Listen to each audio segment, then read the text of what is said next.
શનિદેવનો મંત્ર આપણે બોલી દઈએ, ત્યાર પછી મીટિંગની શરૂઆત કરું મારા મુદ્દાઓની. નીલાંજન સમાભાષ્યમ રવિપુત્ર યમાગ્રજમ છાયા માર્તંડ સંભૂતમ તમ નમામિ શનેચરમ. તો અત્રે ઉપસ્થિત સર્વ વાલીઓનું હું હાર્દિક સ્વાગત કરું છું. ખાસ તો વાલીઓ શ્રી, આપણે બધા, તમે અને અમે આજે આપણે એકત્રિત થયા છે આપણા બાળકના ભવિષ્ય, ઉજ્જવળ ભવિષ્ય માટે. બાળકની જવાબદારી ફક્ત શાળાની નથી હોતી, કે બાળકની જવાબદારી ફક્ત ઘરની પણ નથી હોતી, પણ શાળા અને ઘર જો બંને એક સાથે પ્રયત્ન કરો તો 100% સફળતા પ્રાપ્ત થાય. એટલા માટે આપણે એકત્રિત થયા છીએ અને આપણા બાળકને ક્યાંથી ક્યાં લાવવો છે એ માટે એકત્રિત થયા છીએ. અમારા ખરેખર પ્રિન્સિપાલ સાહેબ અને અમારા સ્ટાફને ખરેખર ધન્યવાદ છે કે આ બાળકોના જીવનનું ઘડતર કરે છે. દેશના સારું કાર્ય કરે એના માટે જીવનનું ઘડતર કરી રહ્યા છે. તો જેમ ઘડિયાળની અંદર 3 કાંટા હોય, મિનિટ કાંટો, કલાક કાંટો અને સેકન્ડ કાંટો, તો સેકન્ડ કાંટો ખૂબ જ ઝડપથી ફરતો હોય છે, પરંતુ જો 3 એનો મેળ ના હોય ને તો એ ક્યારે સમય સાચો બતાવે નહીં. એટલા માટે 3નો તાલમેલ સરખો હોવો જોઈએ, મિનિટ કાંટો, કલાક કાંટો અને સેકન્ડ કાંટો. તો એના માટે વાલીશ્રી એટલે માતા પિતા, શાળા અને બાળક ત્રણેયનો તાલમેળ જો સાથે મળશે તો આપણું બાળક ચોક્કસ આગળ વધી શકશે. કારણ કે બાળકને સંસ્કાર છે એના ઘરમાંથી મળે છે, શિક્ષણ શાળામાંથી મળે છે અને પ્રેરણા બાળકને ઘર અને શાળા બંને તરફથી પ્રેરણા મળે છે. તારા આપણું બાળક આગળ આવે છે. આપણા બાળકને આગળ લાવવા માટે આપણે અથાગ પ્રયત્નો કરવા પડે છે. એમના બાળક આગળ આવતું નથી. ઘણી વખત એને ટોકવું પણ પડે છે. ઘણી વખતે આપણે એમ થાય કે જેમ કુંભાર માટીનો ઘડો બનાવતી વખતે એને રગદોળે છે, માટીને તપાવે છે, ત્યાર પછી ચાકડા ઉપર મૂકીને એને આકાર આપે છે અને આકાર આપ્યા પછી માટલું તૈયાર થાય ને તો પણ એને તપાડવું પડે છે, ત્યારે માટલું તૈયાર થાય છે. અને એમાં લોકો ટકોડા મારી મારી લઈ જાય કે આ માટલું તૈયાર છે, ન કે બેનો પાછી આલી જો પાછી કે ના ભાઈ આ તો નહીં બરાબર. એટલે જીવન પણ એવું છે, બાળકને જો તૈયાર કરવું હોય તો આપણે તૈયાર થવું પડશે, તો જ બાળકને આપણે તૈયાર કરી શકીશું. એના માટે પ્રયત્ન આપણે કરવો પડશે. શાળાની અંદર આ વખતે શિક્ષણ સંઘ, આચાર્ય શિક્ષણ સંઘના પ્રમુખ તરીકે ગજેન્દ્રભાઈ સાહેબની વરણી થઈ. કારણ કે એમને પણ પહેલેથી બીજ રોપ્યો હતો. જેમ એક ખેડૂત હતો, તે ખેડૂતે એના ખેતરની અંદર 10 ફૂટ ખાડો કર્યો, પણ આવું પાણી થયું નહીં. એને એમ થયું લાવતા ફરીથી ખાડો ખોદો, ફરીથી ખાડો ખોદ્યો 10 ફૂટ બાજુમાં, તો પણ પાણી ના થયું. પાછો ખાડો ખોદ્યો, ત્રીજો, આમ વારંવાર પ્રયત્ન કર્યા પણ પાણી થયું નહીં. બાજુનો ખેડૂત હતો, એને વિચાર્યું કે ચલો તારે હું પ્રયત્ન કરું. એને 10 ફૂટ ખાડો ખોદ્યો, ના થયું પાણી. 20 ફૂટ ખોદ્યો, ના થયું. એને જ ખાડામાં 30 ફૂટ ખોદ્યો. એને સતત પ્રયત્ન કરતા રહેવું પડે. કોઈ પણ વાક્યમાં આપણે છોડી દઈએ પાછું બીજું નવું પકડે, છોડી દઈએ નવું પકડે, ક્યારેય આગળ ના વધાય. એના માટે સતત મહેનત કરવી પડે. આ સાહેબે હમણાં ઉદાહરણ આલ્યું મહેશભાઈ સાહેબે, ક્વિઝ સ્પર્ધાની અંદર ઇનામ. મારો બાળક પણ એ વખતે ભણતો હતો અહીંયા. એ વખતે એનો નંબર નતો આવ્યો, એ વખતે એનો નંબર આવ્યો નતો. બીજા વર્ષે મેં મહેનત કરી એના પાછળ કે ચાલ કેમ નંબર ના આવે. રાતના 2 વાગે સુધી જાગ્યો, પણ એનો ક્વિઝ સ્પર્ધાની અંદર નંબર લવડા 1 થી 10 માં. એટલે એવું વાલીએ સજાગ થવું પડે. પહેલી વસ્તુ તો એમને બાળક ક્યારે સજાગ નહીં થાય. આપણી શાળાને શ્રેષ્ઠ એવોર્ડ લાવવા માટે દરેકનો પ્રયત્ન હતો. તારા આપણી શાળા 2 વખત શ્રેષ્ઠ એવોર્ડ લાવી છે. એમને એક વ્યક્તિનું કામ નહીં, જેમ સેતુબંધ બાંધવા માટે રામની પેલી નાની ખિચકોલી પણ પ્રયત્ન કરતી હતી, એમ નાના માણસથી મળીને મોટા માણસ સુધી એ પ્રયત્ન કર્યો. ત્યારે આપણી શાળા 2 વખત શ્રેષ્ઠ એવોર્ડ લાવી જિલ્લાની અંદર. આ બધું ખૂબ અગત્યતાનું છે. ખાસ એક મહત્વની વસ્તુની વાત કરું તમને. મારી સહઅભ્યાસી પ્રવૃત્તિની વાત તો બધી છે, પણ જોડે જોડે આ મુદ્દાઓ પણ કહી દઉં કે આપણા બોર્ડ લગાવે છે, બોર્ડની અંદર બધા નામ બધા ઘણા બધા છે. એમાં સંસ્કૃત વિષય અને વિજ્ઞાનની અંદર પટેલ રામેશ્રી જયેશભાઈ છે, એ 100 માંથી 100 ગુણ લાવી. 100 માંથી 100 ગુણ લાવી. જ્યારે બીજા નંબરની અંદર જેનું નામ છે જીયાંશુ પણ ગણિતની અંદર 100 માંથી 100 ગુણ લાવ્યો. તો આ વિદ્યાર્થીઓ કેવી રીતે લાયા હશે, કેટલી મહેનત કરી હશે મને ખબર છે. આ વખતે તો નહીં, પણ એને ગયા વર્ષે સાહેબે કોલ આપ્યો હતો કે ભાઈ દરેકે એક મિનિટ વધારવાની. પરમ દિવસે જ રામેશ્રીનો મારા પર ફોન આવ્યો. આજે 11 સાયન્સમાં છે છતાં, પરંતુ કેમ? કારણ કે શિક્ષકો પ્રત્યેનો લગાવ, એટલા માટે ફોન આવ્યો હતો કે સાહેબ ખરેખર જે ઘડતર, પાયાનું ઘડતર તમે આ ગાયત્રી કૃપામાં જે કર્યું છે મજબૂત, એના કારણે 10મામાં સારા માર્ક્સ લાવી શક્યા છે. અને જોડે જોડે હાઈસ્કૂલમાં તો કરે જ છે, પણ જો પાયાનું ઘડતર ગાયત્રી કૃપાની અંદર ના થયું હોય આટલું મજબૂત, તો ક્યારે લાવી ના શકે. કારણ કે ઇમારત બાંધવા માટે પહેલો પાયો મજબૂત હોવો જરૂરી છે. અને એ પાયો મજબૂત કરવા માટે આપણી શાળા સક્ષમ છે. ફક્ત શિક્ષણની દ્રષ્ટિએ જ નહીં, પણ તો ભૌતિક દ્રષ્ટિએ પણ એટલું જ કાર્ય કરે છે. હમણાં શૌચાલય બનાવડાય સાહેબે, કારણ કે જોતા હતા ક્યાં 1-2 વર્ષથી મનની અંદર મનાકોટ ગળાવટ ચાલતી હતી. છેવટે આ શૌચાલય બનાવ્યું, કારણ કે બાળકને કોઈ તકલીફ ના પડવી જોઈએ. આ બધું પણ ખૂબ જ ધ્યાન રાખવામાં આવે છે. એમનું કાર્ય થતું નથી. એક દિવસે શાળાની અંદર એક શિક્ષકે પૂછ્યું કે બેટા તમારા બાળકોને મોટા થઈ શું બનવું છે? કાકા આવા પ્રશ્નોત્તરી અમારે કરતા જ હોય છે. એક બાળક બોલ્યો કે સાહેબ મારે પોલીસ બનવું છે. બીજો બાળક બોલ્યો મારે વકીલ બનવું છે. ત્રીજો બાળક બોલ્યો સાહેબ મારે ડોક્ટર બનવું છે. ફરતા બધાને પૂછ્યું. એક બાળક જોડે છેલ્લે ગયો, બેટા તારે શું બનવું છે? તેને તરત જ કીધું કે સાહેબ હજી મેં વિચાર્યું નથી કે મારે શું બનવું છે, પણ મારા માતા પિતાને જે સારું થઈ શકે, ગર્વ થાય એવું કંઈક બનવું છે.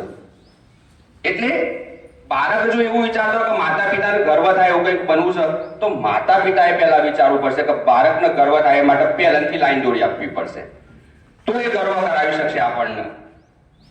આ બધું ખાસ મહત્વની વસ્તુ છે જીવનની અંદર. પ્રાર્થના કાર્યક્રમની અંદર વાત કરી સાહેબે, વિજયભાઈ સાહેબે સરસ વાત કરી. બધા જ મુદ્દાઓ લગભગ સંકરી લીધા છે, પણ 1-2 મુદ્દાની હું વાત કરી લઉં ખાલી, કારણ કે હું બેઠો એટલે નોટ કરી મેં. તો ગાયત્રી મંત્ર બોલતા હતા આપણે, નિયમિત 3 બોલીએ છે, એટલે 3 ગુણ્યા 250 વિદ્યાર્થી તો હોય જ અમારા, તો 750 વખત એક ગાયત્રી મંત્ર બોલાય. તો આખા વર્ષ દરમિયાન 1,80,000 વખત ગાયત્રી મંત્ર બોલાય, એટલે એક મહાયજ્ઞ થઈ ગયો. બરાબર? કારણ કે આ બધી ખૂબ જરૂરી છે. ધાર્મિક પ્રવૃત્તિમાં પણ મારવા બાળકને જરૂરી છે, તો એ કોઈ મતલબ નથી. તો આપણો ધર્મ પણ એને જણાવવો ખૂબ જરૂરી છે. દર શનિવારે હનુમાન ચાલીસા થાય છે. એની અંદર પણ અમારા લગભગ 250 બાળકો બેઠેલા જ હોય. તો આવા 4 શનિવાર આવો, 250 ગુણ્યા 4 કરી નાખો એટલે 1000 વખત થાય. અને વર્ષ દરમિયાન 3600 વખત હનુમાન ચાલીસા બોલાય. આ પણ એક મહાયજ્ઞ કહેવાય. કારણ કે દાદાનું નામ એમને ના બોલી શકાય, એના માટે પણ કંઈક પ્રારબ્ધ હોવો જોઈએ. જાણવા જેવાની વાત સાહેબે પણ સરસ કરી. તો એમાં પણ એક નાનકડી વસ્તુ છે. અમે નિયમિત 5 બોલાવડાવીએ છીએ જાણવા જેવું, કે ભાઈ 5 વાત તારા બોલવાના, તાલુકાનું નામ, જિલ્લાનું નામ, કોઈ પણ. અને બને ત્યાં સુધી રિપીટ ન થાય એ ખાસ કાળજી રાખીએ છીએ અમે. કારણ કે બાળકનો વિકાસ થાય. અંદર શાળાની અંદર બેઠા 1-2 વખતે એમને બોલાઈ અને કાર્ય કરાવડાવીએ છીએ, અને પછી સ્ટેજ ઉપર લાવીએ છીએ. તો આ 5 ગુણ્યા 240 દિવસ હોય એટલે 1200 વખત બોલાય આખા વર્ષ દરમિયાન. 1200 નવા આવો. પહેલા ધોરણથી 12 ધોરણ સુધી બાળક ભણે એટલે 14,000 એક ચોપડી બુક તૈયાર થઈ જાય. સારી રીતે ધ્યાન જો પ્રાર્થનામાં આપવામાં આવે ને તો એક બુક તૈયાર થઈ ગઈ. આ બધી વિશેષતાઓ છે અમારી શાળાની. શાળા એક ઘર જેવું વાતાવરણ ઊભું કરે છે. સહઅભ્યાસિક પ્રવૃત્તિની વાત કરવામાં આવે તો પ્રથમ પહેલા પ્રવેશ ઉત્સવ આવે તો પ્રવેશ ઉત્સવના દિવસે જ બાળકને શાળા છોડીને ઘેર જવાનું મન ના થાય એવું વાતાવરણ અમે અહીંયા ઊભું કર્યું હતું. એના માટે 10 દિવસ અગાઉ અમે આવ્યા છીએ. તારે પ્લાનિંગ થઈ ગયું છે. આજનું વાયેલું આજે જ ઉગે એવું છે નહીં. આજે વાઈએ ઘણી વખતે આપણને તરપતરતીને એક પ્યારો આવ્યું અને ઉગી જાય એ ક્યારેય ઉગે નહીં. એના માટે સમયની રાહ જોવી પડે, ધીરજની રાહ જોવી પડે, તો જ ઉગે. અને સાચી દિશા, જેમ કૌરવો 100 હતા અને પાંડવો 5 જ હતા, છતાં દિશા સાચી હતી. ભગવાન શ્રી કૃષ્ણ એમના સાથે હતા. તો આપણી દિશા સાચી હોવી જોઈએ, તો આપણે આગળ વધી શકીશું. જેમ એક જહાજ હતું તો જહાજ ફરતું હતું અને ફરતા આમ જાય ને પણ એને દિશા કોઈ મળતી નથી, કારણ કે એના પર કોઈ નકશો નતો, કોઈ પ્લાનિંગ નતું. તો ક્યાંથી મળે? જ્યારે બીજું જહાજ આવ્યું તો બીજા જહાજવાળા પાસે નકશો હતો, પ્લાનિંગ હતું, એટલે એના સ્થળે પહોંચી ગયું. આપણું બાળક પણ એવું જ છે કે એના પાસે અત્યારે કોઈ ખબર નહીં, કોરી સ્લેટ છે. આપણે ભણવાનું છે, આપણે ક્યાંથી ક્યાં પહોંચાડવાનું છે એ આપણે, એટલે તમારે અને શાળાએ બંને એક તરફી તાળી ક્યારે પડે નહીં. જો બંનેનો સમાગમન હશે તો જ બાળક આગળ વધી શકશે. તો સહઅભ્યાસિક પ્રવૃત્તિની અંદર જુદા જુદા અમે કાર્યક્રમો કર્યા. પ્રવેશ ઉત્સવ કર્યો, ત્યાર પછી સુલેખન સ્પર્ધા કે બાળકના સારા અક્ષર કેવી રીતે થાય, મરોડદાર અક્ષર, અને એના વિશે તો ઘણી વખત સૂચનો આપવા જ પડતા હોય છે. ઘણા સૂચનો એવું નહીં બન્યું હોય કે નહીં સૂચનો લખતા હોઈએ, બરાબર? એટલે સૂચનો વારંવાર એમને ટકોર કરવા પડે છે, ત્યારે એમના બાળકોનું ધીમે ક્લિયર થઈ જાય. કારણ કે પૂણી ડાળી હોય ને તો એને વાળીએ એમ વળ, પણ જ્યારે કાઠું થર થઈ જાય પછી વળ નહીં. તો આ રીતે ધીમે એમને વારવા માટેનો પ્રયત્ન કરવામાં આવતો હોય છે. સુલેખન સ્પર્ધા, યોગ દિન એટલે યોગ અને કસરત. દર શનિવારે હમણાં મહેશભાઈ સાહેબ ઉભા હતા, એ કરાવે છે, અને દર શનિવારે મારો વિડીયો બનાવેલો હોય ફરજિયાત. કારણ કે બાળકોનો યોગ અને કસરત નિયમિત હોય તેનું શરીર સ્વસ્થ રહેશે, મન સ્વસ્થ રહેશે. શરીર સ્વસ્થ તો મન સ્વસ્થ, આ આપણું ખૂબ જરૂરી છે. ત્યાર પછી મહેંદી સ્પર્ધા કયો, ચિત્ર સ્પર્ધા કયો, આવી સ્પર્ધાઓ કે એની અંદરનું જે ટેલેન્ટ છે એ બહાર લાવવા માટે, આર્ટ્સ કળા એ બહાર લાવવા માટે અમે પ્રયત્નો કરતા હોઈએ છીએ કે કેવી રીતે બહાર આવે બાળકનું. ઘણી વખતે વાર્તા, કથન, વક્તૃત્વ સ્પર્ધા પણ ખૂબ જરૂરી છે. કારણ કે સ્ટેજ ઉપર આવું ને એક બહુ નાની વસ્તુ નથી, આવે એટલે થડ જ થાય. પણ અમારા કોઈ પણ બાળકને તમારે એક્ઝામ્પલ લેવું અને ઉભા કરવા તો કરવાની છૂટ આજ પણ. એમ ગમે તે વિષય ઉપર આપી દો, 10 મિનિટ બોલવાનું બોલશે. એનું કારણ છે કે એમને પહેલાથી જ અમે એ રીતે તૈયાર કર્યા છે, એટલે બોલે છે. તો આ રીતે વક્તૃત્વ સ્પર્ધાની અંદર કયો, વાર્તા કયો, દેશભક્તિ ગીત કયો, આ જુદી દર બુધવારે આયોજન આનું કરવામાં આવશે. અને વર્ષના પહેલા દિવસે જ્યારે અમે મીટિંગ કરીએ એ દિવસે આખા વર્ષનો કાર્યક્રમ અમારો ફિટ થઈ ગયો હોય કે ક્યારે શું કરવાનું છે. આ બધી જ પ્રવૃત્તિ એ વખતે તૈયાર થઈ જતી હોય છે. જુદા કાર્યક્રમો કરી. ત્યાર પછી વૃક્ષારોપણનો કાર્યક્રમ કર્યો. આ વખતે વૃક્ષારોપણના કાર્યક્રમ ઘણા બધા વૃક્ષો પાછળ પણ વાયા, બાળકો પાસે વવડાયા, અને જેના ઘરે જગ્યા હતી એ દરેક બાળકોને ઘેર સુધી પણ અમે પહોંચાડ્યા કે ભાઈ એક વૃક્ષ વાવો. એમ કરી અને દરેક બાળકના ઘરે સુધી પણ અમે વૃક્ષો પહોંચાડ્યા. ખાસ તો એક પત્ર લેખનનું રજૂઆત તમને કહી દઉં કે આ વખતે એક નવું પત્ર ઘેર પહોંચાડ્યા. કારણ કે અત્યાર સુધી આવું કરતા નતા, પરંતુ પત્ર હવે ખોવાઈ ગયા છે, ધીમે લુપ્ત થતા ગયા છે. એમ ચકલીઓ લુપ્ત થઈ જાય ને એમાં પત્રો લુપ્ત થઈ ગયા છે.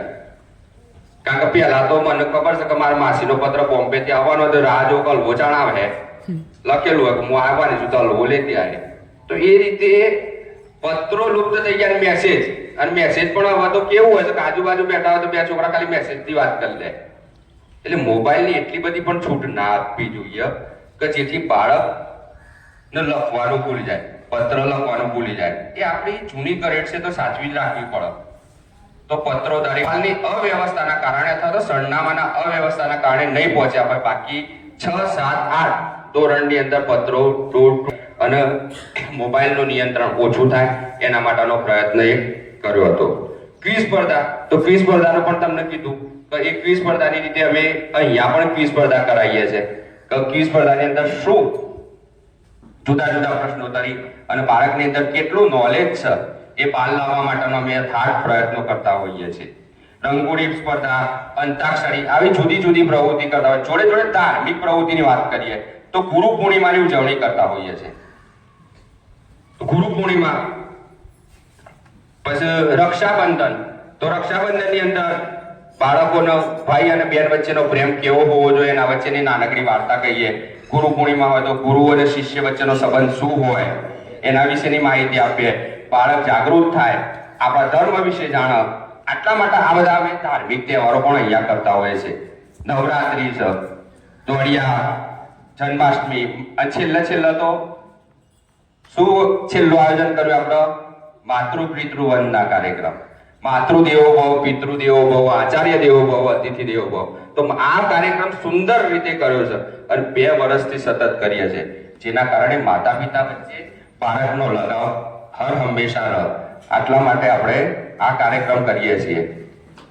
આમ વચ્ચે અમે ધોરણ 8ના બાળકો 9મા અને 10મા પાસ મારે ટેવ કરી કે વચ્ચે મોકો ઉઠાઈ લઈએ. 9મા અને 10મા બાળકોને જ્યારે સાહેબ લઈને જતા હતા પોલીસ સ્ટેશન, બીજું મારા 8માના બાળકોને પણ લઈ લો સાહેબ, તો ત્યાં પોલીસ સ્ટેશન બતાવવા માટે સ્પેશિયલ લઈ ગયા. કારણ એટલું જ હતું કે પોલીસથી એમને ડર દૂર થાય. પોલીસ શું કાર્યો કરે છે, ત્યાં એમની પિસ્તોલનો શું ઉપયોગ થાય છે, ટીયર ગેસનો શું ઉપયોગ થાય છે, સંપૂર્ણ માહિતી એમને આપી. બાળકોએ સંપૂર્ણ માહિતી પોતાના રીતે સાંભળી અને એનું મનોમંથન કર્યું કે ભાઈ ખરેખર આ રીતે હોય છે પોલીસ સ્ટેશન. આવી મુલાકાત કરતા હોઈએ છીએ. બંદૂકો એમના ઉપયોગ આ રીતે થાય અને આપણો ખાલી ઉપયોગ કરવાનો નથી. એના પહેલા એક વખતે અમે સૌપ્રથમ સ્ટાર્ટિંગની અંદર લઈ ગયા બૂટ કેમ્પની અંદર. તો બૂટ કેમ્પની અંદર એટલા માટે લઈ ગયા હતા કે જોડે 8માના બાળકોને એન્જિનિયરિંગની અંદર કોઈને જવું હોય, અગોતરા પ્લાનિંગ શાળા પણ વિચારતી હોય છે. જેટલું મા બાપ વિચારતું હોય છે એટલું જ શાળા વિચારતી હોય છે. એટલા માટે અમે લઈ ગયા એમને કે કોઈ વિદ્યાર્થીને એન્જિનિયરિંગમાં જવું હોય, કોડિંગ વિશે જાણવું હોય તો કોડિંગ શું છે એનો ખ્યાલ આવે. આટલા માટે લઈ ગયા હતા. દરેકને ટી-શર્ટ આપી હતી, ત્યાં જમવાનું જમાડ્યું હતું અને સાંજે વાલીઓ માટે નાસ્તો પણ આયોજન કર્યું હતું. તો આ રીતે સરસ મજાનું વન ડે નું આયોજન અમે કર્યું હતું. આગળ હવે પ્રવાસની વાત કરીએ તો પિકનિક આ વખતે 2 વખત થઈ વર્ષ દરમિયાન. પ્રથમ પ્રેરણા લઈ ગયા, પણ પ્રેરણા પણ એટલી બધી બાળકોનો આનંદ અને ઉલ્લાસ આવી ગયો કારણ કે માતા પિતા જોડે જાય અને ત્યારે શાળામાં જાય એટલે મુક્ત થઈ જાય. પેલું આપણો પહોંચી દઈએ પોજરામાં કેવું હોય ભાઈ ઉભો રાખલા અલ નહીં એવું થઈ જાય અને આ મુક્ત રીતે ફરતા હોય છે. જવાબદારી શાળાની એટલી જ હોય છે, સાચવીને લઈ જવાની, લાવવી. તમારા કરતા 10 ગણી જવાબદારી શિક્ષકોની થઈ જાય છે. કારણ કે એક બાળકને સાચવવાનો હોય છે, અમારા 100 બાળકોને સાચવવાના હોય છે. તો એના અગાઉ અમે 2 દિવસ અગાઉ અમે એનું માઇક્રો પ્લાનિંગ કરતા હોઈએ છીએ. તારે ભાઈ આ 10 છોકરાને સાચવવાની જવાબદારી તમારી માઇક્રો પ્લાનિંગ કરવામાં આવે છે. એમને નહીં કે ભાઈ લઈ જાઓ લાવી દો. તારે વાલી આટલો વિશ્વાસ રાખતો હોય છે. પણ આનું એક વાત તો દુઃખ થયું કે આજે થોડી સંખ્યા ઓછી છે. જે મારે બોલવાનું હતું ઘણું બધું સંગ્રહી રાખ્યું હતું એવા સંખ્યાનો ઉણપ દેખાય. તો કારણ કે 1, 2, 3 મીટિંગો થઈ ગઈ આપણી. ખાલી આપણે બેહીન પછી એકદમ પેલા નિર્વસ થઈને આપણે એવી મજા ના આવે. પણ મીટિંગ કેવી હોય છે, આનંદ હોવો જોઈએ. તો વન ડે પિકનિકની અંદર અમે લઈ ગયા. વન ડે પિકનિકની અંદર પણ ખૂબ જ મજા કરાઈ. ત્યાં જમવાનું આયોજન કર્યું હતું. એટલે આ રીતનું સરસ મજાનું આયોજન કર્યું હતું. અહીંયા અમે વન ડે પિકનિકની અંદર ગયા તો એક કોકરિયાની અંદર જે બાળકો આવ્યા એમને ખરેખર આનંદ રહી ગયો. કારણ કે ઝૂ જોવા મળ્યું, પ્રાણી સંગ્રહાલયની અંદર બધા જુદા જુદા પ્રાણીઓ જોવા મળ્યા. જે વાતો કરીએ આપણે ચોપડીની અંદર જ્ઞાન છે તો ભાઈ આ મગર કહેવાય બેટા, મગર કહેવાય તો મગર ઊંચો ના પડે, મગર ચાલે ના, પણ ત્યાં મગર ચાલતો જોવા મળે આપણને. આ ફરક છે. સિંહ ફરતો દેખાય અને અહીંયા ફરતો ના દેખાય. ચોપડીમાં ખાલી બોલ જ. દ્રશ્ય સાથે સાધનની અંદર આટલો ફરક છે. આ બધું ખરેખર બાળકને શીખવાડવા માટે મોકલવા જોઈએ તો જ બાળક આગળ આવશે. નકર બાળકે પછી આપણે વૃદ્ધ થયું એટલે કે પપ્પા બસ આટલા જ. એમને મુક્ત રાખો. એટલા બધા પણ મુક્ત નહીં કઈ એ શું કર, પણ શાળામાં સારા સંઘ સાથે સારી જગ્યાએ જાય છે, એ ખરેખર આપણે કેદ રાખવી ખૂબ જરૂરી છે. તો આ પ્રવાસની અંદર અમે મેટ્રો ટ્રેનની અંદર બેઠા. એક આ મારો પણ પોતાનો પહેલો અનુભવ હતો. ઘણા બધા વાલીઓ પણ નહીં બેઠા હોય, અમે પણ નતા બેઠા, બરાબર. તો અને બાળકોને પણ બેસવા મળ્યું. ખરેખર એ અદભુત એક અમને લાવો મળી ગયો. તો મેટ્રો ટ્રેનની અંદર પણ બેઠા અને ખૂબ આનંદ આવ્યો આખો દિવસ પિકનિકની અંદર. તો ઘણી વખતે આવી પિકનિકના પ્રોગ્રામ અમે કરતા હોઈએ છીએ શાળા દ્વારા. શાળાને સુસજ્જ રાખવા માટે કેમેરાની વ્યવસ્થા બધી બાજુ.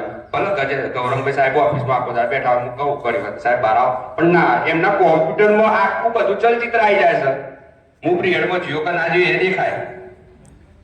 એટલે સંપૂર્ણ જ્ઞાન એમને ત્યાં બેઠા બેઠા અમે એવી શાળાનો ગોઠવણી કરી છે કે કોઈ પણ બાળક બહાર જઈ શકે નહીં. પણ નિયમિત મોકલવો એ આપણી ફરજ છે વાલીની. એના માટે તમારે કોઓપરેટ થવું પડે, તો જ બાળક બહાર આવી શકે. નાનો છોડ વાયો હોય ને તો નાના છોડને વાઈ ઉગતા ઘણો સમય લાગે. અને બીજો છોડને વાયો હોય જો એને પાણી ના રેડો, ખાતર ના નાખો તો ઉગવાનો નથી. પણ પેલો ઉગશે અને જ્યારે છોયલો આપશે ત્યારે એમ થાય કે ના, ખરેખર આ પહેલા દિવસની મહેનત આજે મને 3 વર્ષે દેખાય. ઓબો વાવો એટલે 5 વર્ષે, અને છોકરાનું ભવિષ્ય 25 વર્ષે જ બહાર આવો.